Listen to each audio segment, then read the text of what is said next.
ஒரு ஈ இருந்துச்சான். இது எங்கேயும் நான் சொல்லலை, இன்னைக்கு சொல்கிறேன். ஒரு ஈ இருந்துச்சான்.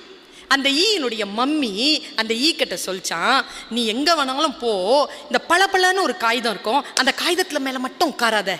ஏன்னா உங்கள் வாப்பா அப்படி தான் செத்து போனார். உங்கள் அப்பா இருக்கார்ல, அவர் அதில் தான் செத்து போனார், நீ அங்கே மட்டும் உட்காராத. இது இப்படியே பயந்துக்கிட்டே இருந்துருச்சு. அந்த பளபளப்பு காகித பக்கத்தில் போவே இல்லை, அப்படியே இருந்திருக்குது. கொஞ்ச நாள் போக அம்மா போயிட்டு சேர்ந்துட்டாங்க.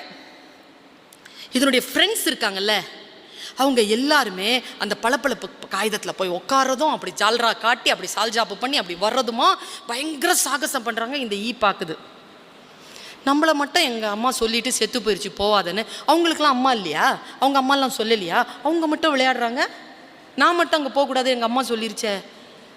அது அப்படி இப்படி போய் அது வர்றது, அந்த ஃப்ரெண்ட்ஸ் வர்றது அவ்வளவு ஜாலி. அது